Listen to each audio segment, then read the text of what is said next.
हर हर महादेव, जय भोलेनाथ। भगवान शिव की कृपा आप सब पर सदैव बनी रहे। प्रिय भक्तों, क्या आपने कभी सोचा है कि बेटी का रिश्ता तय करते समय हम असल में क्या देखते हैं? लड़के की नौकरी, घर की हैसियत, समाज में नाम, शादी का खर्च या फिर कुछ और? क्या हमने कभी यह पूछा कि जिस घर में बेटी जाएगी वहां उसे बोलने का अधिकार मिलेगा या सिर्फ सहने की सलाह?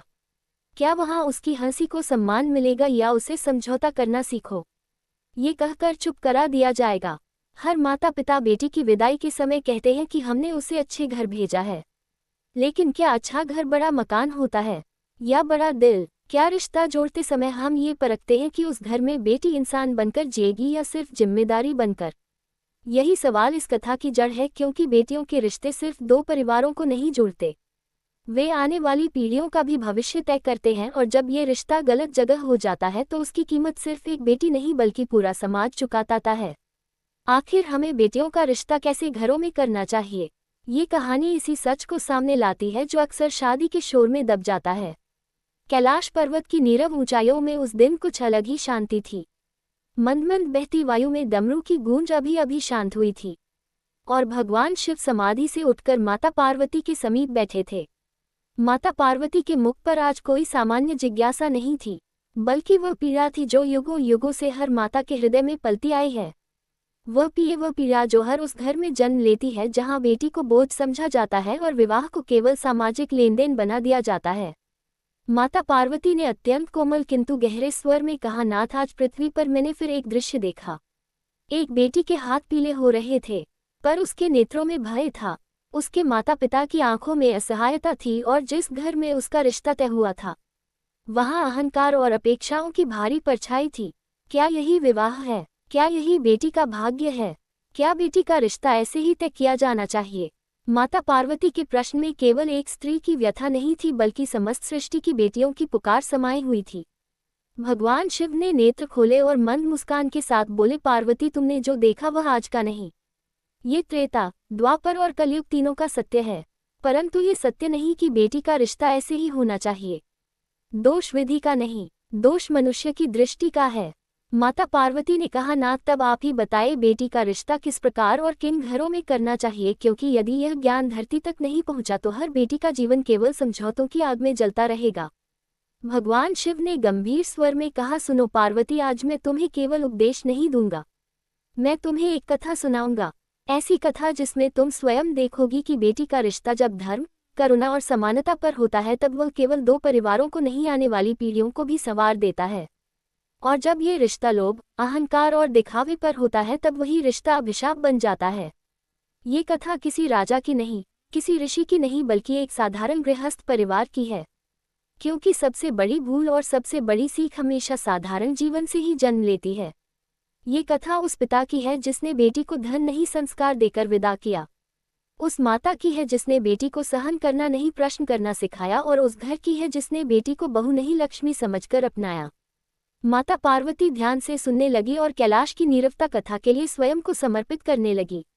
भगवान शिव बोले, बहुत समय पहले आर्यावर्त के एक छोटे से नगर में एक व्यक्ति रहता था जिसका नाम था सोमदेव। ना बहुत धनी ना बहुत निर्धन, पर उसके जीवन में एक धन ऐसा था जो आज के युग में दुर्लभ है। विवेक उसकी एक ही संतान थी, एक पुत्री, नाम था देविका। देविका केवल सुंदर नहीं थी, वह विचारों से भी उजली थी। पर जैसे जैसे वह बड़ी होती गई, समाज की फुसफुसाहटें भी उसके चारों ओर बढ़ने लगी। लोग कहते, बेटी बड़ी हो गई है, अब पिता की जिम्मेदारी बढ़ गई है, विवाह करना होगा, योग्य घर ढूंढना होगा। सोमदेव चुप रहता, पर उसके भीतर एक प्रश्न हर दिन जन्म लेता, क्या योग्य घर वह होता है जहां धन अधिक हो या वह जहां मनुष्य अधिक हो? माता पार्वती ने बीच में पूछा, नाथ, क्या सोमदेव को भय नहीं था कि यदि उसने धन को प्राथमिकता ना दी तो समाज उसे मूर्ख कहेगा? भगवान शिव मुस्कुराए और बोले, पार्वती, समाज का भय ही तो वह जंजीर है जो बेटियों के भाग्य को सबसे पहले बांधती है। पर सोमदेव ने वह जंजीर अपने मन से तोड़ दी थी। और यहीं से इस कथा की असली परीक्षा शुरू होती है, क्योंकि जब मनुष्य समाज से अलग सोचता है तब उसे सबसे पहले अपनों का विरोध सहना पड़ता है। इसी नगर में एक और परिवार था। अत्यंत धनी प्रतिष्ठित उनका पुत्र था वीरेंद्र, सब कुछ था उसके पास, पर एक चीज का अभाव था, विनम्रता। देविका के लिए वही रिश्ता सबसे पहले आया। नगर के लोग बोले इससे अच्छा क्या होगा, पर सोमदेव ने एक ही प्रश्न पूछा, इस घर में बेटी को क्या मिलेगा, सुरक्षा या सौदा, सम्मान या समझौता। और इसी प्रश्न ने आने वाली पूरी कथा की दिशा बदल दी। माता पार्वती की आंखों में कौतूहल था। उन्होंने कहा, नाथ आगे क्या हुआ? क्या सोमदेव ने उस धनी घर का प्रस्ताव ठुकरा दिया? भगवान शिव ने गहरी सांस ली और कहा, पार्वती, यहीं से मनुष्य की परीक्षा और धर्म की पहचान शुरू होती है। आगे जो हुआ वह हर माता पिता के लिए दर्पण है और हर समाज के लिए चेतावनी। ये कथा अभी आरंभ हुई है और इसका हर चरण तुम्हें ये सिखाएगा कि बेटी का रिश्ता तय करते समय सबसे पहले घर नहीं संस्कार देखे जाते हैं, सबसे पहले हैसियत नहीं संवेदना देखी जाती है, और सबसे पहले विवाह नहीं जीवन देखा जाता है। कैलाश की दिव्य शांति में भगवान शिव की वाणी गूंज रही थी और माता पार्वती पूरी तन्मयता से सुन रही थी। शिव बोले, पार्वती, जिस धनी घर से देविका के लिए रिश्ता आया था वह बाहर से जितना चमकदार था भीतर से उतना ही खोखला। वीरेंद्र का परिवार नगर में अपनी संपत्ति, अपने वैभव और अपने प्रभाव के लिए जाना जाता था। बड़े बड़े कक्ष, चांदी जड़े द्वार, सेवकों की कतारें और हर बात में एक अघोषित अहंकार। जब सोमदेव पहली बार उस घर में पहुंचा तो उसका स्वागत तो हुआ, पर स्वागत में अपनापन नहीं बल्कि परख थी, जैसे कोई वस्तु देखी जा रही हो, बहू नहीं, परिवार की प्रतिष्ठा बढ़ाने का साधन। बातचीत आरंभ होते ही प्रश्न आने लगे, देविका ने कितना पढ़ा है, क्या क्या आता है, मायके से क्या मिलेगा, शादी में कितना खर्च होगा, और सबसे अंत में वह प्रश्न जो हर पिता के सीने में तीर की तरह चुभता है, दहेज में क्या देने का विचार है। सोमदेव शांत रहे, उन्होंने कोई क्रोध नहीं दिखाया, पर उनके मन में एक ही बात घूम रही थी कि जहां बेटी के गुणों से पहले उसके मायके की थैली देखी जाए वहां उसका जीवन कैसा होगा। उन्होंने धीरे से पूछा, अगर कल को आपकी बहू बीमार पड़ जाए, कमजोर हो जाए या किसी कारण आपकी अपेक्षाओं पर खरी न उतर पाए, तो क्या आप उसे अपनी बेटी की तरह संभालेंगे? इस प्रश्न ने उस भव्य कक्ष में एक अजीब सी चुप्पी भर दी। वीरेंद्र की माता ने हल्की हंसी के साथ कहा, बहू तो बहू होती है, घर के नियमों में ढलना ही पड़ता है। यही सुनकर सोमदेव के भीतर कोई निर्णय पक्का हो गया, पर उन्होंने तुरंत कुछ नहीं कहा, क्योंकि वे जानते थे कि समाज का दबाव अब भी बाकी है।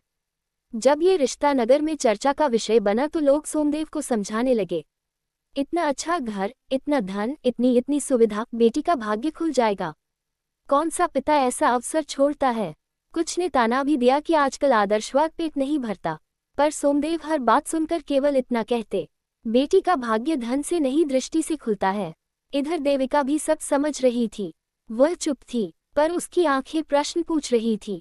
पिता ने एक दिन उसे अपने पास बिठाकर कहा, बेटा, मैं तुम्हें किसी ऐसे घर नहीं भेज सकता जहां तुम्हें पहले दिन से साबित करना पड़े कि तुम योग्य हो।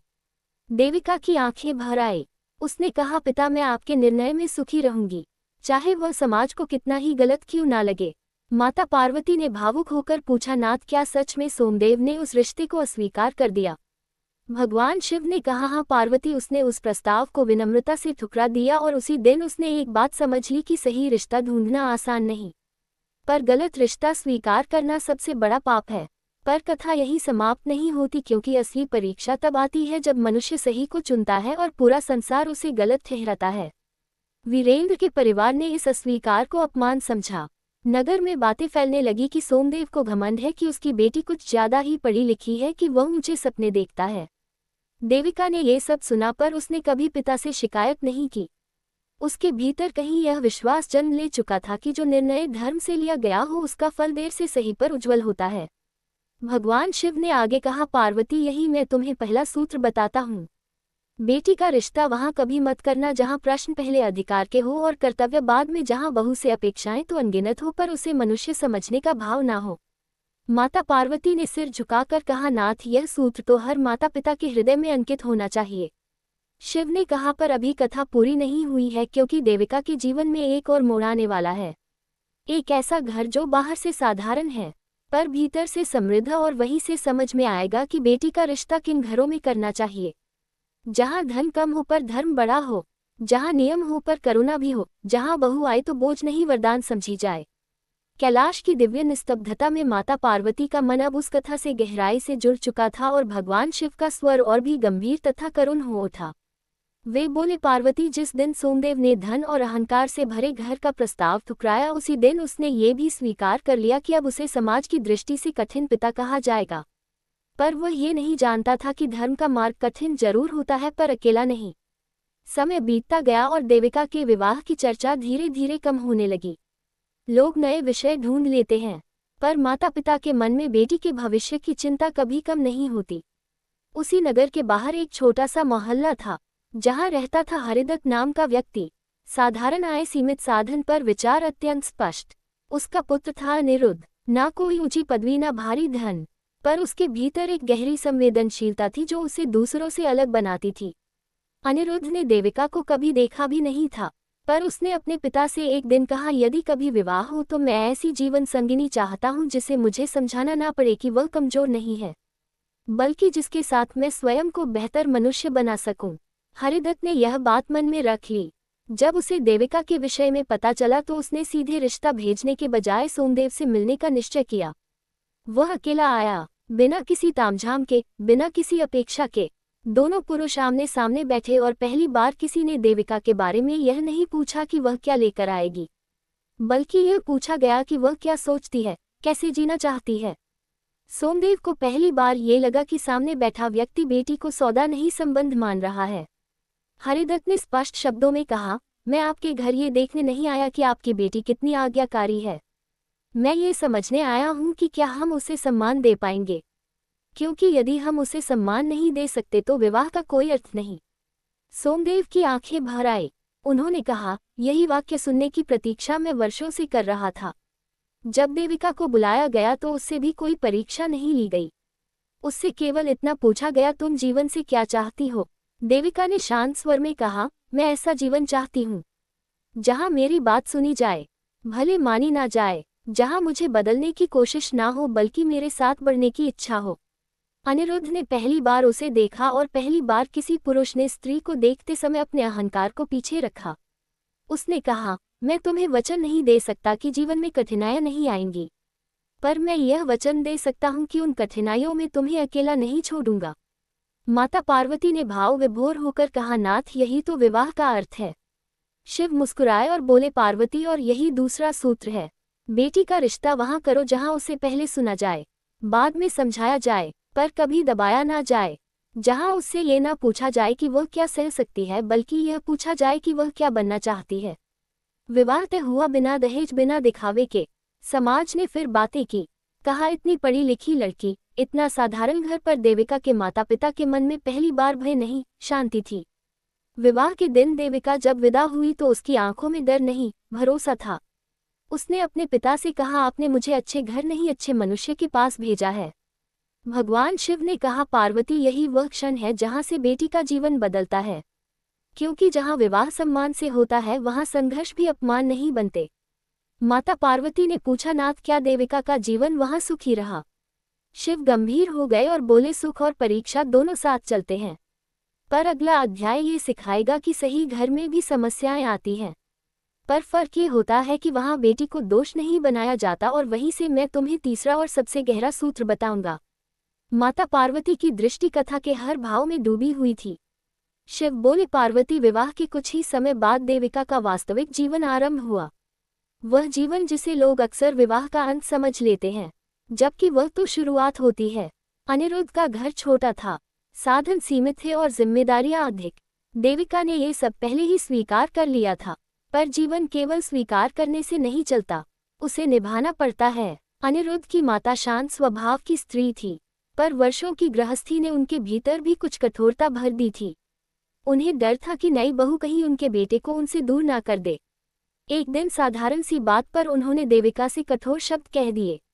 देविका चुप रही, पर उसकी आंखें भर आई। वह रसोई में जाकर बैठ गई। उस दिन पहली बार अनिरुद्ध ने देखा कि उसकी पत्नी केवल समझदार ही नहीं, संवेदनशील भी है। उसने माँ से सीधे बहस नहीं की, बल्कि रात में शांत स्वर में कहा, माँ, अगर बहू रोएगी तो घर नहीं, संबंध टूटेंगे। माँ ने कुछ नहीं कहा, पर उस रात वह भी सो नहीं पाई। अगली सुबह उन्होंने देविका को पास बुलाया और कहा, यदि मेरे शब्दों से तुम्हें दुख हुआ हो तो मुझे क्षमा करना। मैं नई परिस्थितियों से डर गई थी। देविका के लिए ये क्षण जीवन भर का सल बन गया, क्योंकि पहली बार ससुराल में किसी ने उससे क्षमा मांगी थी। माता पार्वती की आंखों में करुणा छलक आई। उन्होंने कहा, नाथ, यही तो बेटी का सौभाग्य है। शिव बोले, हाँ पार्वती, यही तीसरा सूत्र है। बेटी का रिश्ता वहां करो जहां गलती होने पर उसे ही दोष ना ठहराया जाए, जहां पुरुष और परिवार दोनों उसके साथ खड़े हो। ना कि उसे अकेला साबित करें। समय बीता, देविका ने घर को संभाला। अनिरुद्ध ने अपने सीमित साधनों में भी उसे सम्मान दिया। जब कठिन समय आया, जब आर्थिक संकट पड़ा, तब देविका ने नौकरी करने का प्रस्ताव रखा। ना ससुराल ने उसे रोका, ना पति के अहंकार ने, क्योंकि वहां विवाह बराबरी का था। धीरे धीरे घर में समृद्धि आई, पर उससे पहले घर में समझ आए, और समझ ही सबसे बड़ी समृद्धि होती है। एक दिन वही नगर जो कभी सोमदेव को मूर्ख कहता था, अब देविका के जीवन की मिसाल देने लगा।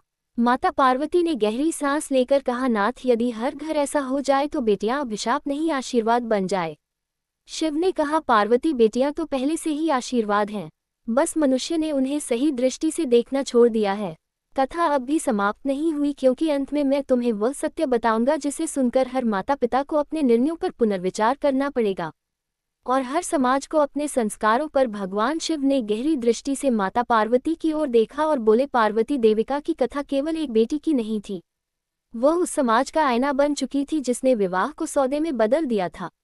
सोमदेव अब वृद्ध हो चला था, पर उसके मन में संतोष था, क्योंकि उसने बेटी को विदा करते समय समाज की नहीं, धर्म की सुनी थी।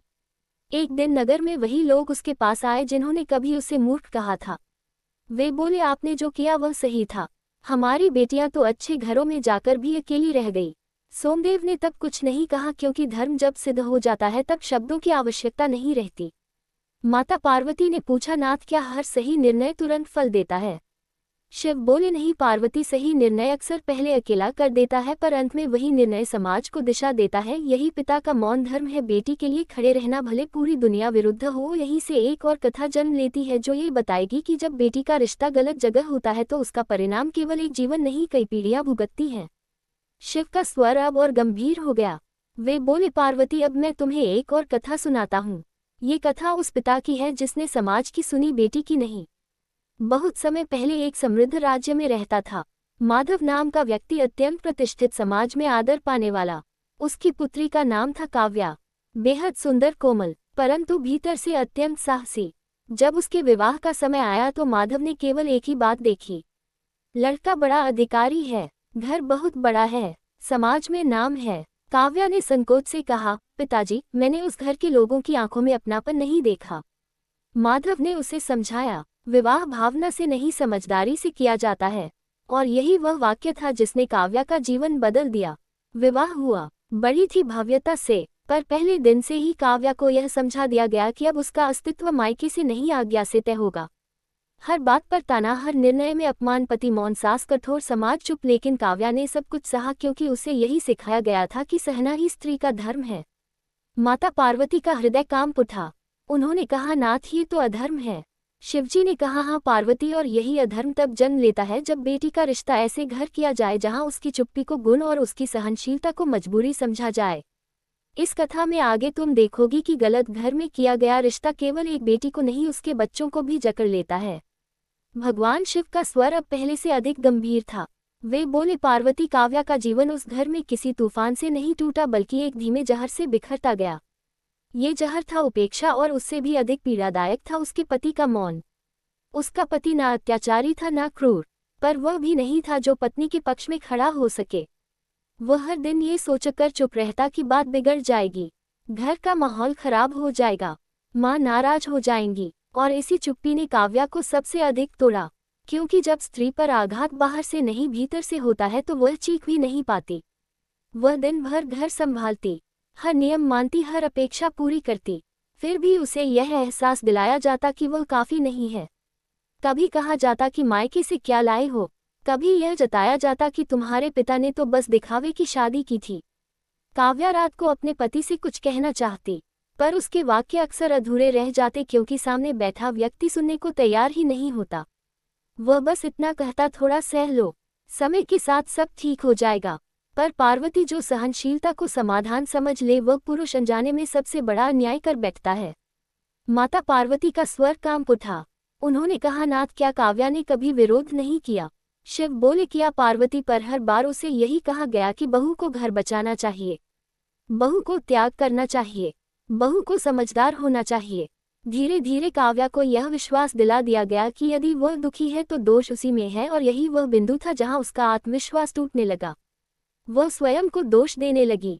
वह सोचने लगी कि शायद वह सच में पर्याप्त नहीं है, शायद उसे और सहना चाहिए, और जब स्त्री स्वयं को ही दोषी मान ले तब समाज को कुछ करने की आवश्यकता नहीं रहती। उस घर में उसकी पहचान धीरे धीरे एक नाम से घटकर एक भूमिका बन गई। बहुपत्नी माँ बनने वाली, पर एक मनुष्य के रूप में कोई उसे देखने वाला नहीं रहा। शिव ने गहरी सांस ली और बोले, पार्वती, यही मैं एक कठोर सत्य कहता हूँ। बेटी का रिश्ता उस घर कभी मत करना जहाँ पति का मौन सबसे बड़ा नियम हो, क्योंकि जहाँ पति केवल दर्शक बन जाए वहाँ बहू का जीवन एक अंतहीन परीक्षा बन जाता है। माता पार्वती की आंखें अब नम थीं। उन्होंने कहा, नाथ, क्या काव्या को मातृत्व का सुख भी सहारा नहीं दे पाया? भगवान शिव ने सिर झुकाकर कहा, पार्वती, कभी कभी मातृत्व भी स्त्री की पीड़ा को छुपाने का साधन बना दिया जाता है। काव्या माँ बनी, पूरे घर में उत्सव हुआ, पर उस उत्सव में भी शर्तें थी, उम्मीदें थी, और फिर वही मौन, वही आदेश, वही तुलना। बच्चे के रोने पर काव्या को दोष, बच्चे के बीमार पड़ने पर काव्या पर प्रश्न, और पति जो पिता बन चुका था अब भी निर्णय लेने से बचता रहा। वह सोचता रहा कि समय के साथ सब बदल जाएगा, पर समय तभी बदलता है जब मनुष्य बदलने का साहस करे। काव्या के भीतर अब दो संघर्ष थे, एक माँ का जो अपने बच्चे के लिए मजबूत बनना चाहती थी, और दूसरा एक स्त्री का जो भीतर से टूटती जा रही थी। वह अक्सर रात को बच्चे को सीने से लगाकर रोती और सोचती कि क्या यही वह जीवन है जिसके लिए उसे विदा किया गया था। उसने कई बार अपने पिता को पत्र लिखने चाहे, पर हर बार यह सोचकर रुक गई कि कहीं वह उन्हें दुखी ना कर दे, क्योंकि समाज ने उसे सिखाया था कि बेटी का दुख माता पिता का अपमान होता है। माता पार्वती ने व्यथित होकर कहा, नाथ, ये तो सबसे बड़ा छल है।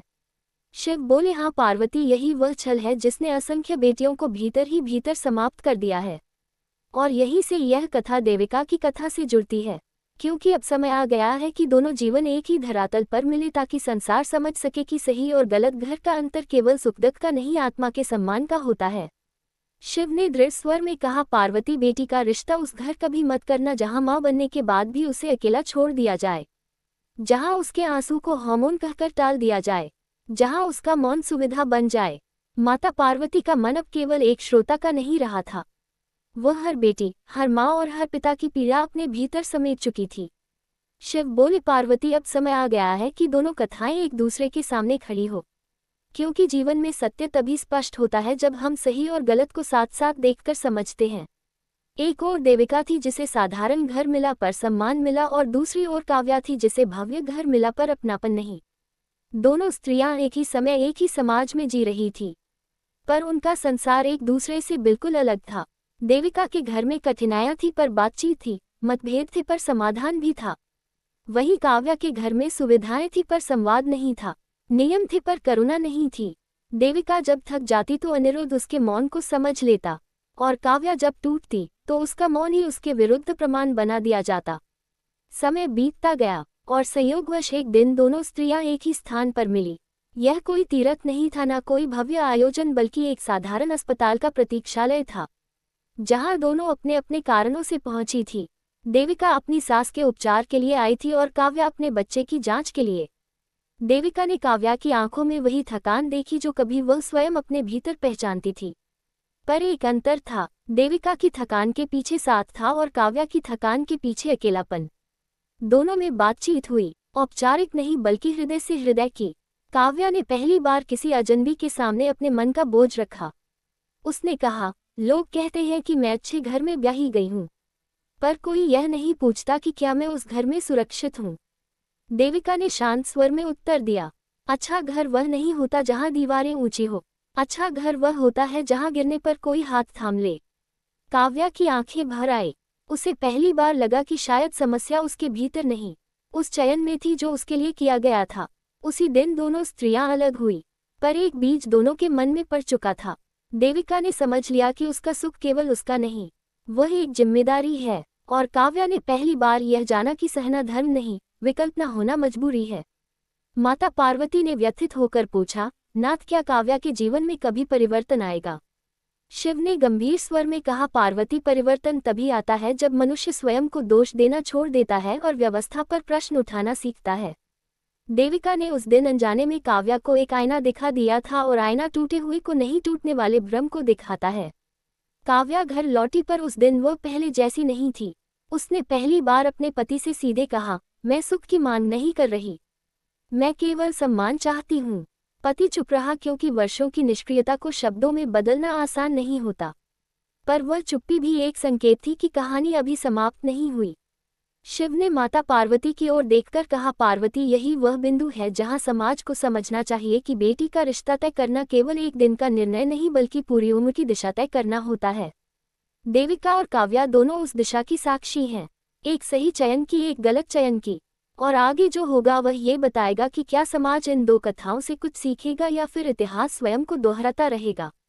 माता पार्वती अब तक दोनों कथाएं सुन चुकी थी, देविका की भी जिसने सही घर में जाकर सम्मान पाया और काव्या की भी जो गलत निर्णय का भार जीवन भर ढोती रही। माता के नेत्रों में करुणा थी, क्रोध नहीं। उन्होंने धीमे स्वर में पूछा, नाथ, अब मैं समझ चुकी हूँ कि बेटी का रिश्ता केवल विवाह नहीं होता, वह उसके पूरे अस्तित्व का भविष्य तय करता है। पर ये बताए कि वह कौन से धर्म है जिनके आधार पर माता पिता को यह निर्णय लेना चाहिए, क्योंकि यदि यह धर्म स्पष्ट ना हुए तो मनुष्य फिर वही भूल दोहराएगा। भगवान शिव ने गंभीर दृष्टि से पृथ्वी की ओर देखा और बोले, पार्वती, आज मैं वह कहूंगा जो शास्त्रों में लिखा नहीं गया, पर सृष्टि के हर विवेकशील हृदय में अंकित है। बेटी का रिश्ता करते समय 5 महाधर्म होते हैं। यदि इनका पालन हो जाए तो विवाह बंधन नहीं साधना बन जाता है, और यदि इनका उल्लंघन हो जाए तो वही विवाह जीवन भर का प्रायश्चित बन जाता है। शिव ने पहले धर्म का उल्लेख करते हुए कहा, पहला महाधर्म है सम्मान का धर्म। बेटी का रिश्ता वहां मत करो जहां उसे पहले दिन से यह याद दिलाया जाए कि वह पराई है, जहां बहु शब्द उसके अस्तित्व को सीमित कर दे, जहां उसे हर निर्णय के लिए अनुमति मांगनी पड़े। सम्मान वह नहीं जो शब्दों से दिया जाए, सम्मान वह है जहां उसकी असहमति को भी अपमान ना समझा जाए। देविका को याद करो पार्वती, उसे कभी यह साबित नहीं करना पड़ा कि वह योग्य है, इसलिए वह स्वयं योग्य बनती चली गई। शिव ने थोड़ी देर रुककर दूसरा धर्म बताया। दूसरा महाधर्म है समानता का धर्म। विवाह तब अधर्म बन जाता है जब पति ऊंचा और पत्नी नीची मानी जाए, जब निर्णय एक का हो और त्याग दूसरे का। बेटी का रिश्ता उस घर मत करो जहां पुरुष का अहंकार स्त्री की चुप्पी से पोषित होता हो। काव्या के जीवन को देखो, उसका पति बुरा नहीं था पर निष्क्रिय था, और निष्क्रियता भी एक प्रकार का अत्याचार होती है, क्योंकि वह अन्याय को रोकती नहीं। शिव का स्वर और गहरा हो गया। तीसरा महाधर्म है सुरक्षा का धर्म। सुरक्षा केवल शारीरिक नहीं होती पार्वती, सबसे पहले मानसिक सुरक्षा होती है, जहां बेटी अपने मन की बात बिना डर कह सके, जहां उसके आंसू कमजोरी ना समझे जाए, जहां उसे यह डर ना हो कि यदि वह बोलेगी तो उसे बोझ कहा जाएगा। जिस घर में बहू को चुप रहना सिखाया जाए वहां उसकी आत्मा रोज मरती है। चौथे महाधर्म पर आते हुए शिव ने कहा, चौथा महाधर्म है सहभागिता का धर्म। विवाह 2 शरीरों का नहीं, 2 यात्राओं का मिलन है। बेटी का रिश्ता उस घर मत करो जहां उससे केवल निभाने की अपेक्षा हो, पर उसे आगे बढ़ने की अनुमति ना हो, जहां उसके सपनों को विवाह के बाद त्याग माना जाए। देविका ने कठिन समय में घर के साथ मिलकर संघर्ष किया, इसलिए वह घर मजबूत हुआ। सहभागिता से ही संबंध जीवित रहते हैं। और फिर शिव ने 5वां और सबसे गढ़ धर्म बताया। 5वां महाधर्म है उत्तरदायित्व का धर्म। बेटी का रिश्ता वहां करो जहां केवल उससे नहीं, पूरे परिवार से अपेक्षा हो कि वे संबंध को निभाएंगे, जहां गलती होने पर केवल बहू को नहीं पूरे तंत्र को देखा जाए, जहां सुधार दंड से नहीं समझ से हो। पार्वती, जिस घर में बहू अकेली जिम्मेदार बना दी जाए वहां वह जीवन नहीं जीती, केवल निभाती है। शिव ने गहरी सांस ली और बोले, इन 5 धर्मों में से यदि एक भी अनुपस्थित हो तो रिश्ता सोच समझकर करना चाहिए, क्योंकि विवाह सुधारने का अवसर देता है पर टूटे आत्मसम्मान को जोड़ने का अवसर बहुत कम देता है। माता पार्वती की आंखों से आंसू बह निकले। उन्होंने कहा, नाथ, यदि यह ज्ञान पृथ्वी तक पहुंच जाए तो न जाने कितनी बेटियां टूटने से बच जाए। शिव ने शांत स्वर में कहा, यह ज्ञान तभी पहुंचेगा जब माता पिता विवाह से पहले समाज से नहीं अपनी अंतरात्मा से पूछेंगे। कैलाश पर्वत पर उस क्षण असामान्य मौन था, ना डमरू की गूंज, ना नंदी के चरणों की आहट, केवल हिमशिखों से टकराती शीतल वायु और माता पार्वती के मन में उठता एक भारी प्रश्न। उन्होंने बहुत देर तक कुछ नहीं कहा, जैसे भीतर ही भीतर सभी कथाओं को, देविका की शांत गरिमा को, काव्या की टूटी आंखों को, उन अनगिनत बेटियों की चुपचीखों को एक एक कर हृदय में उतार रही हो। फिर उन्होंने भगवान शिव की ओर देखा और पहली बार उनके स्वर में केवल जिज्ञासा नहीं, एक गहरी चिंता थी। उन्होंने कहा, नाथ, आपने मुझे 2 जीवन दिखाए, एक वह जहां बेटी को समझा गया और एक वह जहां बेटी को सहने के लिए छोड़ दिया गया। पर इन दोनों के बीच एक बात समान है, दोनों समाज के भीतर ही घटी। फिर प्रश्न यह है कि यदि धर्म इतना स्पष्ट है यदि सत्य इतना उज्जवल है तो समाज बार बार वही भूल क्यों दोहराता है? क्यों हर पीढ़ी में फिर कोई काव्या जन्म लेती है? क्या मनुष्य सच में बदल सकता है या ये सब केवल कथाओं तक ही सीमित रहेगा? माता पार्वती का ये प्रश्न किसी एक स्त्री का नहीं था, ये समस्त मातृत्व का प्रश्न था। भगवान शिव ने गहरी सांस ली, जैसे स्वयं युगों का भार उस श्वास में समा गया हो। उन्होंने कहा, पार्वती, समाज कभी एक दिन में नहीं बदलता। समाज व्यक्ति से बनता है और व्यक्ति का परिवर्तन सबसे कठिन होता है, क्योंकि व्यक्ति अपने स्वार्थ, अपने भय और अपनी प्रतिष्ठा से बंधा होता है। जब पिता बेटी का रिश्ता तय करता है तो वह केवल बेटी का भविष्य नहीं देखता, वह समाज की आंखों में अपना मान भी देखता है। जब माता बेटी को सहना सिखाती है तो वह उसे बचाने की कोशिश करती है, पर अनजाने में उसे कमजोर बनने का अभ्यास दे देती है। और जब समाज चुप रहता है तो वह सबसे बड़ा अपराध करता है, क्योंकि अन्याय का सबसे सुरक्षित साथी मौन होता है। माता पार्वती ने कहा, नाथ, तो क्या यह मान लिया जाए कि यह चक्र यूं ही चलता रहेगा? शिव ने दृढ़ स्वर में कहा, नहीं पार्वती, परिवर्तन धीरे आता है, पर जब आता है तो जड़ से आता है।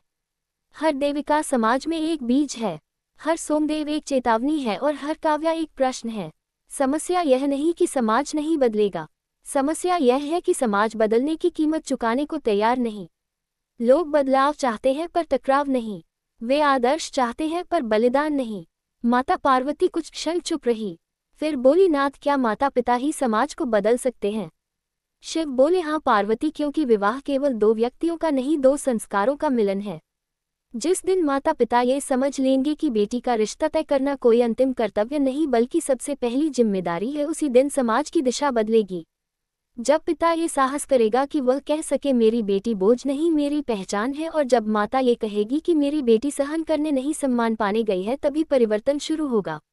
माता पार्वती ने अत्यंत करुण स्वर में कहा, नाथ, पर उन बेटियों का क्या जो पहले ही गलत घरों में फंस चुकी हैं? क्या उनके लिए कोई मार्ग नहीं? शिव के नेत्रों में करुणा उतर आई। उन्होंने कहा, पार्वती, धर्म केवल निर्णय में नहीं, सुधार में भी होता है। बेटी को ये सिखाना भी समाज का कर्तव्य है कि अन्याय सहना धर्म नहीं और उसे बाहर निकालना पाप नहीं। जिस दिन बेटी अपने दुख को अपराध नहीं सच समझने लगेगी, उस दिन समाज को भी सुनना पड़ेगा, क्योंकि सच की आवाज को देर से सही पर दबती नहीं। माता पार्वती की आंखों में आंसू थे, पर उन आंसुओं में निराशा नहीं, संकल्प था। उन्होंने कहा, नाथ, तब मैं चाहती हूँ कि आप अंतिम बार स्पष्ट शब्दों में कहें, ताकि यह ज्ञान केवल कथा ना रहे बल्कि शास्त्र बन जाए। हर पिता, हर माता और हर समाज के लिए भगवान शिव सीधे बैठे। उनका स्वर अब आदेश नहीं, वरदान जैसा था। उन्होंने कहा, पार्वती, अगला और अंतिम अध्याय मैं इसलिए कहूंगा ताकि कोई भी यह ना कह सके कि उसे मार्ग नहीं दिखाया गया था। कैलाश पर्वत पर उस क्षण एक ऐसी शांति उतर आई थी जैसी केवल तब होती है जब कोई महान सत्य प्रकट होने वाला हो। माता पार्वती मौन थी। उनके प्रश्न अब शब्दों के नहीं थे बल्कि उस समाज के थे जो सदियों से बेटियों को विदा तो करता आया है, पर कभी यह नहीं सिखाया कि उन्हें कैसे विदा किया जाए। भगवान शिव ने गहरी दृष्टि से सृष्टि की ओर देखा, जैसे हर घर, हर पिता, हर माता और हर बेटी को एक साथ देख रहे हो। फिर उन्होंने कहा, पार्वती, तुमने पूछा था कि क्या समाज बदलेगा, और आज मैं तुम्हें यह नहीं बताऊंगा कि समाज बदलेगा या नहीं। मैं ये बताऊंगा कि समाज को बदलने के लिए बेटी के रिश्ते को कैसे और क्यों किया जाना चाहिए, क्योंकि जिस दिन ये समझ आ गई उस दिन किसी सुधार आंदोलन की आवश्यकता नहीं पड़ेगी। शिव बोले, सबसे पहले ये समझ लो कि बेटी का विवाह कोई सामाजिक दायित्व नहीं, यह एक आध्यात्मिक उत्तरदायित्व है। जब कोई पिता अपनी बेटी का हाथ किसी और के हाथ में देता है, तब वह केवल कन्यादान नहीं करता, वह अपना विश्वास, अपनी वर्षों की तपस्या और अपनी संतान का भविष्य सौंपता है। इसलिए बेटी का रिश्ता वहां कभी मत करो जहां विवाह को उपलब्ध समझा जाए। विवाह कोई जीत नहीं, ये दो आत्माओं का सहयात्रा व्रत है। शिव बोले, बेटी का रिश्ता उस घर में किया जाए जहां पहली शर्त दहेज नहीं दृष्टि हो, जहां लड़की से पहले पूछा जाए कि वह कैसी जिंदगी चाहती है, ना कि यह कि वह कितनी सहनशील है, क्योंकि जहां सहनशीलता को गुण बना दिया जाता है वहां अन्याय को संस्कार का नाम दे दिया जाता है। शिव ने आगे कहा, बेटी का रिश्ता उस पुरुष से किया जाए जो केवल कमाने वाला नहीं, संभालने वाला हो, जो यह ना माने कि विवाह के बाद स्त्री उसकी जिम्मेदारी है, बल्कि यह समझे कि अब दो जिम्मेदारियां एक साथ चलेंगी, जो यह ना कहे कि यह मेरा घर है, बल्कि यह कहे कि यह हमारा जीवन है। माता पार्वती की आंखों में नमी आ गई।